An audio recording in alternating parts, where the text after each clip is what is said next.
folks, we are almost done with 2021 and we are wrapping it up. You know that means it's time for Christmas trees, and it's time for snowballs, and it's time for holiday parties that will inevitably be canceled because of COVID's recent resurgence. And of course, we gotta have the gaudy videos? I don't know how to, I've never heard that term. It feels kind of familiar, but I don't know.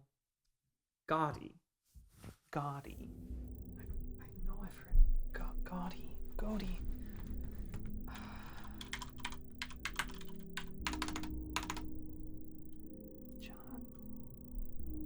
John Gotti?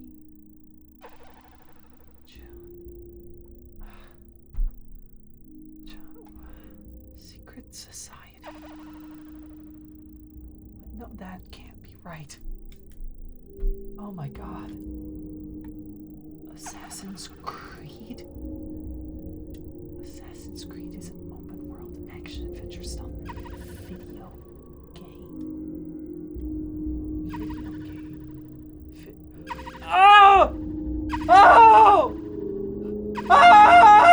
Yes. Video games. Those things that I haven't really spoken about in nearly a year. And you want to know something? It's been so nice. Like, seriously, do you know how wonderful it is to play a game and regardless of whether or not I like it, not tell anyone? To play a game just for the sake of playing it and then not have a take? I'm free. I'm finally free. But as freeing as it has been to not feel obligated to talk about video games anymore, I gotta say, I miss it a little bit. There have been so many wonderful games that have come out this year, and I love to talk about things that I love. And that's why I'm making this video, where I will be baking 5 of my favorite holiday cookies, and then tenuously connecting them to my top 5 games of the year. Look, I really just wanted to make a crap load of Christmas cookies while also talking about my favorite games of the year, and this was the easiest way I could justify it to myself, okay? So just let me have this. Just let me have this. A word of warning, there might be some slight spoilers for the cookie recipes. I'm not gonna be able to keep that up for the whole video, so I'm gonna scratch it right now. So if you'd like to know which games I'm gonna be discussing, you can find that whole list in the description below. Let's get started! Number 5, Monster Hunter Rise. To make these cookies, it's best to work alongside a friend who doesn't think that they like baking. What? I should hate Monster Hunter Rise. I have spent the past few installments of the Monster Hunter series staring through the window like a Victorian street urchin at Christmas time, watching friends and strangers swing around their big swords and have a great time, and just praying that one day I too would enjoy the 15 minutes it takes to do one single action in this molasses-like game. But in 2021, I downloaded the Monster Hunter Rise demo, and I thought, this still kind of sucks. And that should have been the end of it, except on that very same day, Karen bought the game and insisted that I also buy it, so that way I could play with her. Turns out, all I needed to start enjoying this game was for someone to force me to play it for long enough that I would be obligated to enjoy it. It's kind of like if you hire a personal trainer just so you feel obligated to go to the gym, or kind of like if you fall in love with the person who kidnapped you and holds you captive in their basement. But this video game equivalent of Stockholm Syndrome was made all the better by having other people to play a game with. Here, Can you throwing away my Band-Aid and getting a new Band-Aid. Oh my I have to go gosh.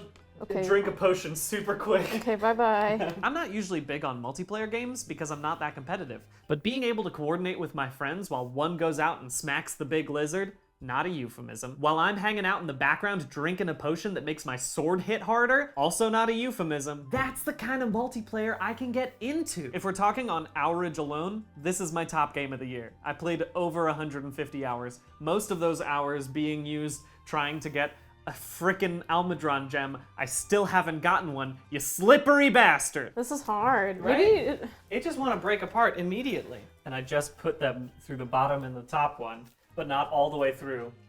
Just enough so that way it looks like it William goes Tell through. era stuff. Yeah, exactly. So although this is one tough cookie to get into, with a little motivation from a friend, and by motivation I mean being figuratively shackled to your Switch, you too could love Monster Hunter.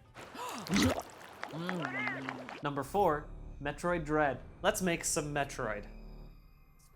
cookies. An important thing to note about this cookie is that I was actually waiting for a totally different cookie to get finished baking ever since they announced it back in June 2017, and then while I was staring at that oven, Nintendo wheeled in a totally different oven and said, guess what? We've been baking this one for a while. It comes out in 3 months. Get excited! I think it's fair to say that nostalgia is a massive factor in why this is ranking so high for me, but I also don't think that's a bad thing. Both these cookies and this game hold very important sentimental value to me. I have a very strong memory of spending Thanksgiving with my extended family, and one of my uncles gave me an early Christmas present, which happened to be Metroid Fusion. I spent basically the entire week playing Metroid Fusion until I got up to the first SAX battle, and I kept dying, and then I put it down and I let my brother beat it for me. I think Metroid Dread had a lot fighting against it, not only trying to match up with my nostalgic memory of old 2D Metroid games, but also fighting against a bunch of fantastic indie games that have basically perfected the genre in the past couple years. And I'm not just talking about Hollow Knight, although that is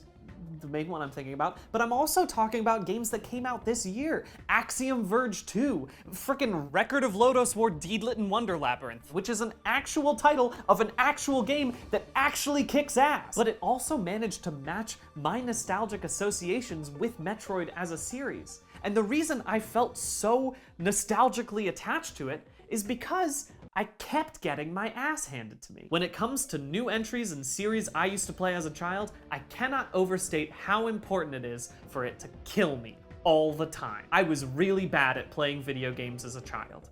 I'm still pretty bad. Every single Emmy zone, I'd get my ass handed to me. I'd meet a new Emmy, it'd say, hey, hello, here's your ass again. And every time I thought I was getting a little bit better at the game, I'd walk into a new Emmy zone, and then this Emmy would be able to look through walls, and he brought me a little gift. What is it? It's my ass! It was great. It made me want to keep playing to try to get better. And also, it was so nice that they would highlight the map areas where you could go and get like extra energy and missiles and stuff. I had to 100% it in order to beat the final boss. I didn't have to 100% it to beat the final boss, but it was fun. I loved spending time in this world. I did have to 100% it.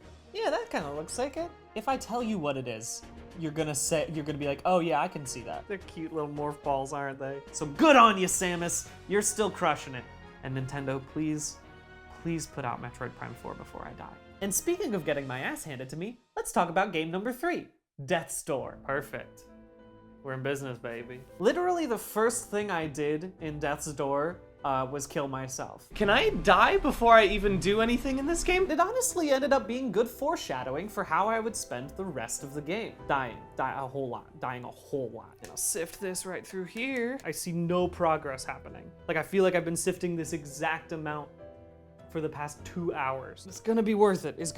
I'm gonna feel so good when this is over. I don't know if I would have beaten this game had it not been so gosh dang cute. Every time I was introduced to a new character in this game, I said to myself, oh, that's my favorite character. Lots of things that I can't oh! They're all so sweet and lovely, and I wanted to spend all my time with them. And luckily, I had a lot of time to spend with most of them because, again, I would die a lot. It is extremely difficult to balance brutal gameplay with extremely cute aesthetics. But this game is perfect. I gotta make it peeps instead of macarons, huh? And even though I would get knocked out almost instantaneously every new enemy I would run across, I kept wanting to play because I wanted to meet the next cute character.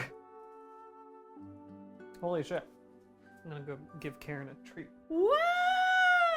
Oh my gosh! And that is why I made these pothead-inspired macarons. I would just call them pothead macarons if they looked actually like the character Pothead, but I'm just gonna say inspired by because that gives me a little more leeway. These were actually the first cookie that I made for this video because I figured that if they failed, I would throw the whole video away. But just like the game, I was willing to try something way outside my skill level because I thought it would look cute at the end. And I was right. Not to toot my own horn, but I think they look pretty cute.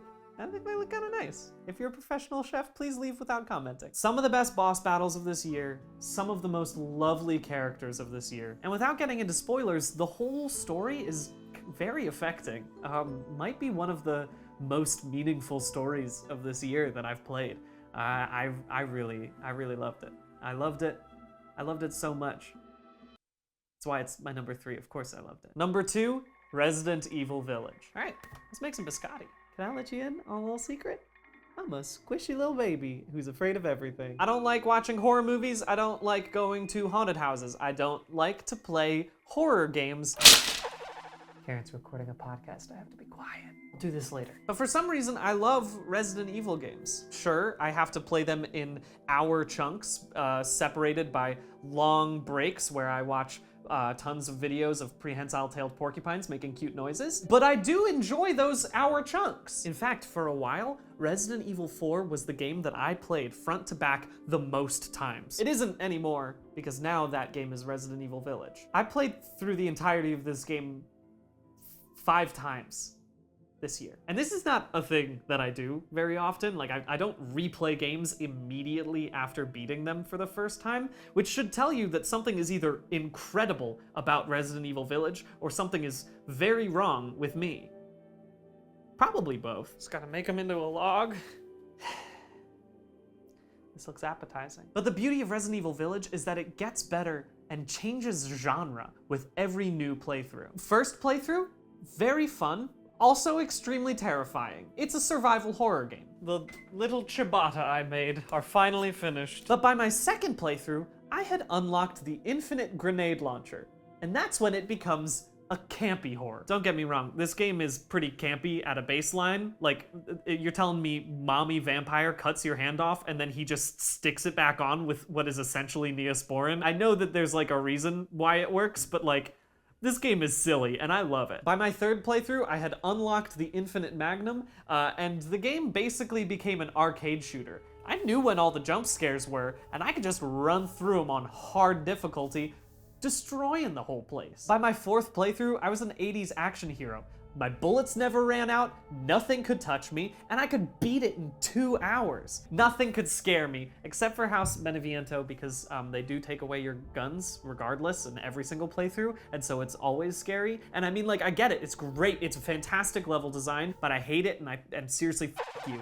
I hate that, I hate it so much. I hate that level.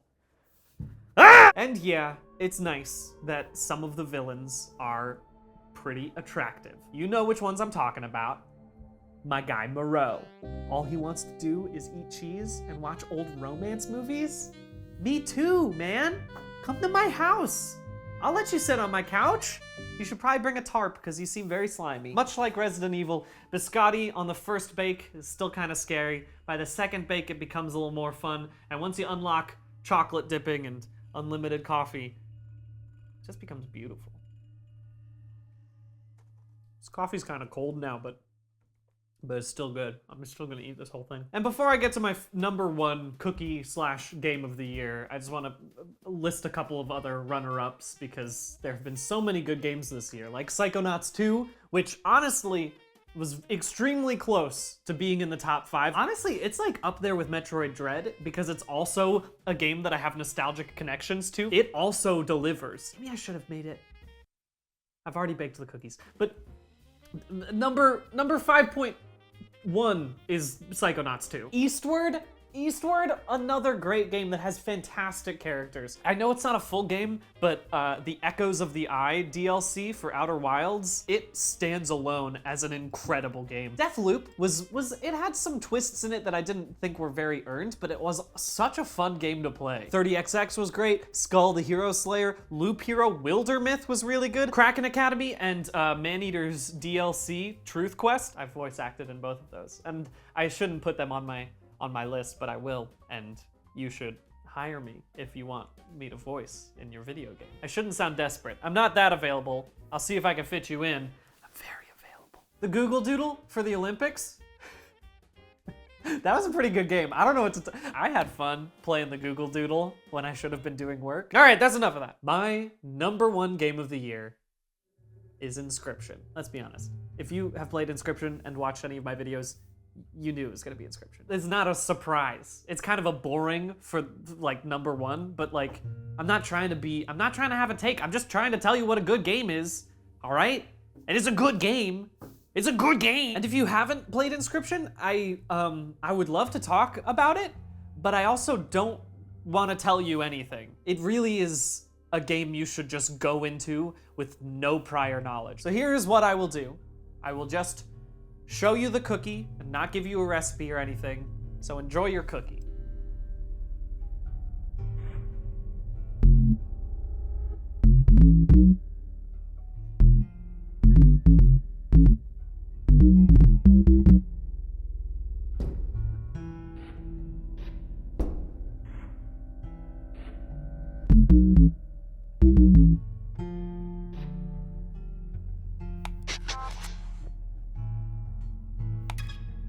Good there as well. All right. Okay, look, the cookie is just shortbread. It's just a shortbread cookie, which is one of the easiest cookies to make, but it's one of the hardest cookies to make well, which is the same thing with Inscryption. Inscryption manages to do things that on a base level seem very easy, like creepypasta and meta sort of stuff. The game does them super well, but it doesn't do them at the detriment of the game itself. Even if this game had like no creepy undercurrent going throughout it, it would still probably have been in my top 10 games of this year, just as a roguelike deck builder. I love those games. I've played the shit out of Slay the Spire. The game itself is fun. And I think that's the thing that so many games that try to do what Inscryption has done. Like, ooh, what's real, what's not? I think so many of those games fail because they forget that they have to make the game good. Making a game that is simultaneously enjoyable to play while also making me scared of playing it, while also making me want to continue playing it so I can see what happens at the end, you don't get those three things very often. And Inscryption does all of those things perfectly. The way it plays with genre and the aesthetics of the game and the fact that I'm already saying too much. I'm gonna get in trouble if I say more because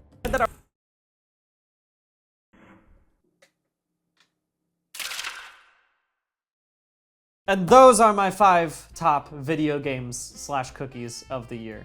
Truly a wonderful year for both video games and cookies. Maybe. I haven't been keeping up that much with how cookies are going. But this also marks a full year of me being an independent creator. And I really cannot overstate how grateful I am for your support, whether that's just liking my videos or sharing them, or the patrons who are on my Patreon. Really, without that support, I could not have done this. I literally can't say this sentence in a way that doesn't come off as like smarmy, so I'm trying, but you have to trust that I'm really grateful. These are just my top 5 games of the year. I'm sure they're different from yours. If I'm missing a really good game that came out this year, please do put that in the comments, because I like to play good video games. I think I've done all the shots with this. This is the problem about making baking videos, is that you have to like think about if you can eat a thing or if you need it for another shot. I think I'm done with the shots for these ones. I can just bake them again.